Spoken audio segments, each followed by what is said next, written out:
ಅಂತಾರಲ್ಲ ಇದು ಮಾಲೆ ಅಥವಾ ಹಾರವ? ಅದು ಅಲ್ಲ, ಇದು ಮಾಲೆ. ಮಾಲೆ ಮಾಲೆ ಮಾಲೆ ಅಲ್ವಾ? ಹೌದು. ಅಲ್ಲ ಹಾರವ ಎಂತದ್ದು ಸರಿ ಗೊತ್ತಿಲ್ಲ ಸ್ವಾಮಿ. ಅದು ಅಲ್ಲ ಇದು ಅಲ್ಲ. ಮತ್ತೆ ಯಾವುದೇ ನಿಮ್ಮ ಜೊತೆ ನಾನು ಬರ್ತೀನಿ. ಏನು ಬಾರದೆ? ನಿನ್ನ ಗಂಟೆಗೆ ಮಧುಚಂದ್ರ ಕೊಟ್ಟದ್ದು ಬಾರದೆ ನಿಂಡತಿ? ಅದು ಕ್ಷೇತ್ರಕ್ಕೆಲ್ಲ ನಾನು ಮೊದಲು ಹೋಗ್ಲಿಲ್ವಾ? ಈಗ ಹೋದ ಅಲ್ಲ ಅಂತ ಹೇಳುದು ನಾನು. ಅಲ್ಲ ಅದೇ ಕ್ಷೇತ್ರಕ್ಕೆ. ಏನೇ ನಿನಗೆ ತಲೆ ತಲೆ ಹುಚ್ಚಿಡಿದೆ ನಿನಗೆ? ಯಾಕೆ? ಮಧುಚಿ ರಣಕ್ಷೇತ್ರ ಏನಂತ ಭಾವಿಸಿದ್ದೀನಿ ನೀನು? ಯುದ್ಧ ಕ್ಷೇತ್ರ. ಅದು ಯುದ್ಧ ಏನಂತ ಭಾವಿಸಿದ್ಯಾ? ಅಲ್ಲಿ ಇರುವವರು ಯಾರು ಗೊತ್ತುಂಟ ನಿನಗೆ? ಅದಿಲ್ಲ. ದೊಡ್ಡ ದೊಡ್ಡ ರಾಕ್ಷಸರೆಲ್ಲ.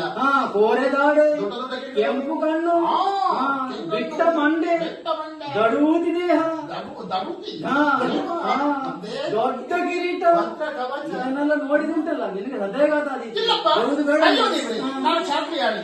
ಯುದ್ಧ ನಡೆಯುತ್ತ ರೀತಿ ಏನೆಂಬುದನ್ನು ಚೆನ್ನಾಗಿ ತಿಳ್ಕೊಂಡವಳು ನಾನು. ಹೌದಾ? ನಾನು ಅಲ್ಲಿಗೆ ಬರ್ಬೇಕು. ಯಾಕೆ ಗೊತ್ತಾ? ಯಾಕೆ ಬರ್ಬೇಕು? ಪುಸ್ತಕನೆಲ್ಲ ಗೊತ್ತಿದ್ದೀರಂತೆ. ನಮಗೆ ಯಾರಿಗೂ ನೋಡುವಂತ ಅವಕಾಶ ಸಿಗ್ಲಿಲ್ಲ. ಇವರೆಲ್ಲರಲ್ಲಿ ಸಿಗುವಂತ ಅವಕಾಶ ಇದ್ರೆ ನನಗೊಬ್ಬರಿಗೆ ಮಾತ್ರ. ಇದು ಪ್ರಥಮ ಕೇಳಿದ್ದು ನಾನು ಹೆಣ್ಣು ಮಕ್ಕಳಲ್ಲಿ. ಎಂತದ್ದು? ಗಂಡ ಹೊಡೆದಾಟ ಮಾಡುವುದನ್ನು ಹೆಂಡತಿ ನೋಡ್ಬೇಕಂತ ಹೇಳಿದ್ದು. ಗೊತ್ತಿರಿ, ನಾನು ಗೊತ್ತುಂಟು.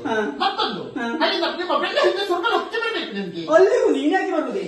ಅದೊಂದು ಹಿಂದೆ ನಡೆದ ಪಾರಿಜಾತದ ಪ್ರಕರಣ ಉಂಟಲ್ಲ. ಅದನ್ನ ಮಾತ್ರ ಮರಲಿಲ್ಲ ನೀನು. ನಾರದರು ತಂದು ಕೊಟ್ಟದ್ದು. ಹೌದು. ಯಾರು? ದೇವಋಷಿ. ದೇವಋಷಿ. ದೇವಋಷಿ. ದೇವಋಷಿ. ಹೌದು. ಅದನ್ನು ಹೇಳುವಾಗ ಹಾಗೆ ದೇವಋಷಿ ಅವನು ತಂದು ಬಿಟ್ಟದ್ದು, ನಿರೂಪಣೆಗೆ ಬಿಡಿಸಿದ್ದು, ಅದು ಚಂದ ಕಂಡದ್ದು, ನನಗೆ ಸಿಟ್ಟು ಬಂದದ್ದು. ನಾನು ಬಾಗಿಲು ಹಾಗೆ ನಾವು ಮಾತಾಡ್ಕೊಂಡಿರುವ ನೀವು. ಅದು ಮಾತ್ರ ಸರಿ ನೆನ್ಪುಂಟು ನನಗೆ. ಯಾವ್ದು ನೆನಪಿದ್ದು ಅದು ನೆನಪಿಕೊಳ್ತೀನಿ ನಾನು.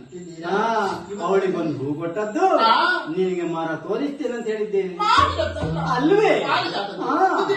ಏಕಕಾಲದಲ್ಲಿ ಉಭಯ ಹಣ್ಣುಗಳನ್ನು ಬೀಳಿಸಿದ ರೀತಿ ಹೋಗ್ಲೇಬೇಕಾ? ಅದು ಕೆಲಸ ಇನ್ನೊಮ್ಮೆ ಮಾಡ್ಬೇಡ. ಇನ್ನು ಆವತ್ತೇ ಬಾಗಿ ತೆಗೆಸಿಗೆ ಸಾಕಾಗಿದೆ ನನಗೆ. ಇನ್ನೊಮ್ಮೆ ಆ ಪಾರಿಜಾತ ಪ್ರಕರಣ ಬರೋದು ಬೇಡ. ಹಾಗೆ ತಡ ಮಾಡುದಲ್ಲ. ಹೇಳುದು ಬೇಡ, ಜಾಂಬವತಿಯಲ್ಲಿ ಹೇಳುದು ಬೇಡ. ಹೇಳ್ಬೇಡ, ನೀನ್ ಮತ್ತೆ ಬರ್ಬೇಕು. ಹಾಗೆ ತಡ ಮಾಡಬೇಕು.